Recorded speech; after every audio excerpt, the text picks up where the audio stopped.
Assalamualaikum warahmatullahi wabarakatuh. Alhamdulillahirabbil alamin. Wassalatu wassalamu ala asyrafil anbiya'i wal mursalin wa ala alihi wa sahbihi ajma'in. Wa aqimus salata wa atuz zakata warka'u ma'ar raki'in. Bapak Ibu hadirin hadirat yang dimuliakan oleh Allah Subhanahu wa taala. Pada kali ini kita akan membahas bahaya meninggalkan salat.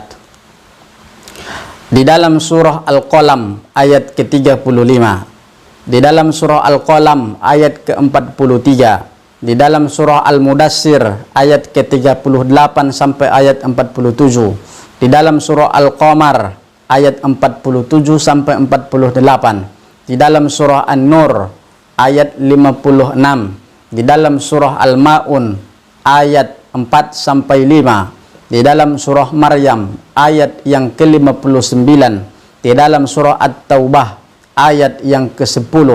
Ini semua berbicara Bapak Ibu yang dimuliakan oleh Allah Subhanahu wa taala tentang orang-orang yang meninggalkan salat. Al-Qalam ayat 35, apa naj'alul muslimina kal mujrimin. Di dalam surah Al-Qalam ayat 43, khasyi'atan absarahum. Di dalam Al-Mudassir ayat 38 sampai 47, ma salakakum fi saqar qalu alam nakum minal musallin.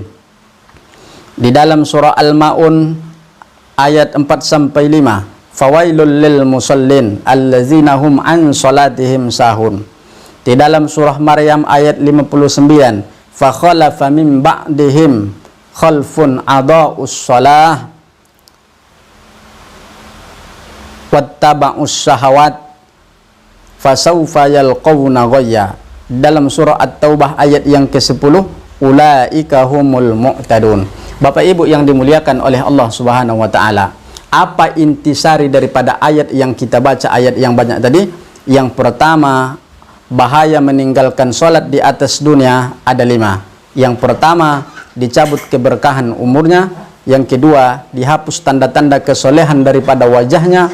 Yang ketiga, semua amal kebaikan yang dia kerjakan tidak diberikan pahala oleh Allah Subhanahu wa taala. Yang keempat, doanya tidak diijabah oleh Allah Subhanahu wa taala. Sedangkan yang kelima, tidak mendapat bagian daripada orang-orang yang soleh. Lalu bagaimana orang yang sholat siksanya ketika meninggal? Yang pertama, matinya dalam keadaan hina. Kedua, matinya dalam keadaan kelaparan. Yang ketiga, mati dalam keadaan kehausan yang sangat haus. Dan jika diandaikan seluruh air yang ada di samudra dunia diberikan kepadanya, dia tidak akan berhenti daripada hausnya dan dia tetap haus. Bagaimana siksa mereka di dalam kubur? Siksa mereka di dalam kubur ada 3. Yang pertama, disempitkan kuburnya oleh Allah sehingga tulang rusuknya hancur karena terhimpitnya oleh kubur. Yang kedua, dinyalakan api di dalam kuburnya sehingga dia terbakar oleh api yang dinyalakan dalam tubuhnya tersebut.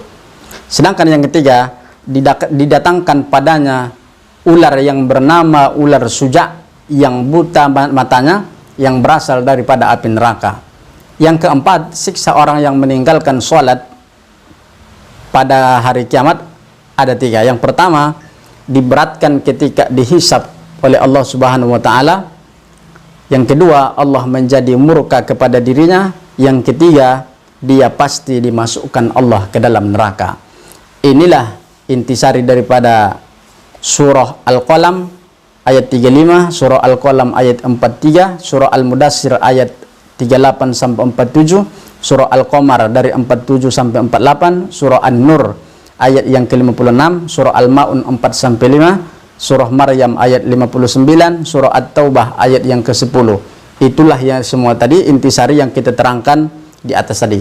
Semoga kita menjadi orang-orang yang tidak pernah meninggalkan salat di atas dunia. Amin ya rabbal alamin. Terima kasih. Assalamualaikum warahmatullahi wabarakatuh.